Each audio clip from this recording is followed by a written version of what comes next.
ಗೆಳೆಯ, ಇಲ್ಲಿ ಒಂದನ್ನ ನೆನಪಿಡು.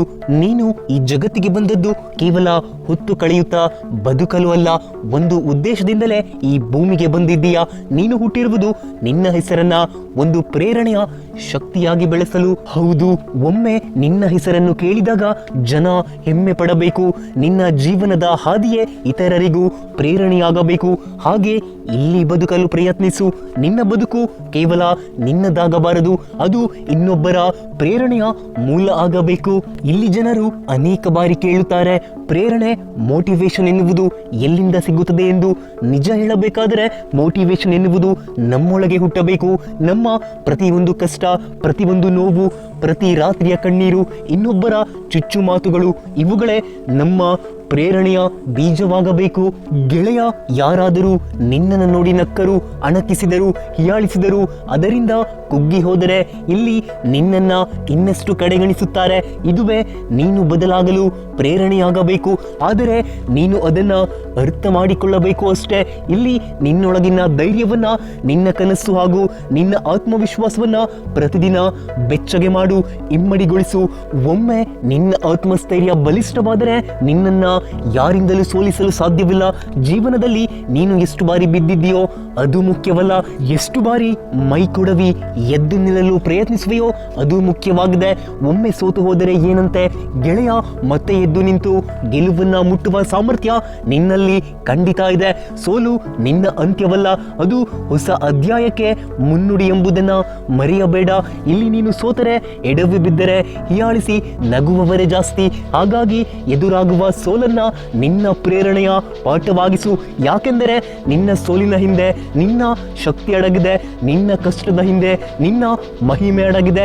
ಆದರೆ ಅದನ್ನ ನೀನೇ ಹುಡುಕಬೇಕು, ನೀನೇ ರೂಪಿಸಬೇಕು.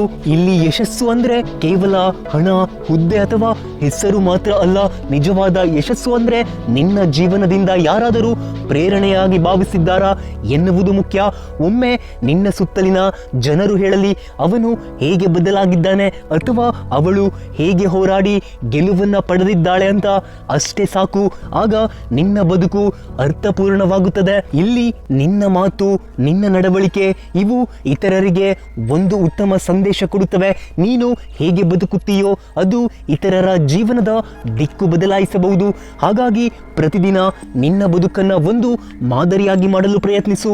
ನಿನ್ನ ಓದು, ನಿನ್ನ ಶ್ರಮ, ನಿನ್ನ ಹೋರಾಟ, ನಿನ್ನ ಶಾಂತಿ, ಇವೆಲ್ಲವೂ ನಿನ್ನ ನೋಡುತ್ತಿರುವವರಿಗೆ ಪ್ರೇರಣೆಯಾಗಲಿ.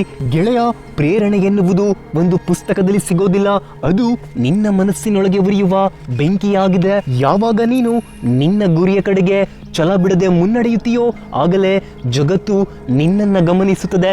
ನಿನ್ನೊಳಗಿನ ಪ್ರೇರಣೆಯ ಬೆಂಕಿ ನಿನ್ನ ಕಣ್ಣಿನಲ್ಲಿ ಹೊಳೆಯಲಿ, ನಿನ್ನ ಧ್ವನಿಯಲ್ಲಿ ಬಲ ಇರಲಿ. ನೀನು ಇಡುವ ಪ್ರತಿಯೊಂದು ಹೆಜ್ಜೆ ನಿನ್ನ ನಂಬಿಕೆಯನ್ನ ಸಾರಿ ಹೇಳಲಿ. ಜನರು ನಿನ್ನನ್ನು ನೋಡಿದಾಗ ಹೇಳಬೇಕು, ಇವನೊಳಗೆ ಏನೋ ಶಕ್ತಿ ಇದೆ ಅಂತ.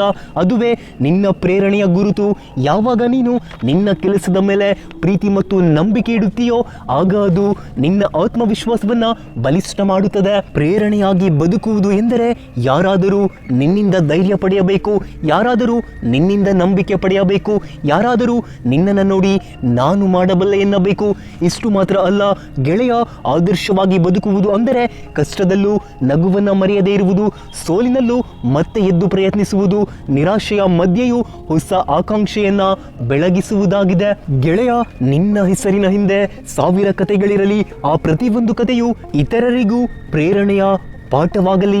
ಅಂತಿಮವಾಗಿ ನಾನು ಹೇಳುವುದಿಷ್ಟೇ, ನೀನು ಕೇವಲ ಬದುಕಬೇಡ, ನೀನು ಒಂದು ಪ್ರೇರಣೆಯಾಗಿ ಬದುಕು. ನಿನ್ನ ನಗು ಬೇರೆಯವರ ನೋವನ್ನ ಮರೆ ಮಾಡಲಿ, ನಿನ್ನ ಮಾತುಗಳು ಇತರರಿಗೆ ಧೈರ್ಯ ತುಂಬುವಂತೆ ಇರಲಿ, ನಿನ್ನ ಪ್ರಯತ್ನ ಹಾಗೂ ಪರಿಶ್ರಮ ಬೇರೆಯವರ ಕನಸಿಗೂ ಬಲ ತುಂಬುವಂತೆ ಇರಲಿ. ಈ ಜಗತ್ತಿನಲ್ಲಿ ಲಕ್ಷಾಂತರ ಜನರು ಹುಟ್ಟಿ ಬಂದರು ಮತ್ತೆ ಮರೆಯಾದರು, ಆದರೆ ಕೆಲವರು ಮಾತ್ರ ತಮ್ಮ ಹೆಸರನ್ನ ಈ ಭೂಮಿ ಮೇಲೆ ಉಳಿಸಿ ಹೋಗಿದ್ದಾರೆ. ಹಾಗೆ ನೀನು ಅವರಲ್ಲಿ ಒಬ್ಬನಾಗು. ನಿನ್ನ ಬದುಕನ್ನ ಕೇವಲ ದಿನಗಳನ್ನ ಕಳೆಯಲು ದುಡಿಯಬೇಡ, ನಿನ್ನ ಬದುಕನ್ನ ಒಂದು ಪ್ರೇರಣೆಯ ಗ್ರಂಥವನ್ನಾಗಿ ಮಾಡು. ಒಳ್ಳೆಯದಾಗಲಿ. ಸಿಗ್ತೀನಿ ಮತ್ತೆ ಮುಂದಿನ ವಿಡಿಯೋದಲ್ಲಿ. ಧನ್ಯವಾದ.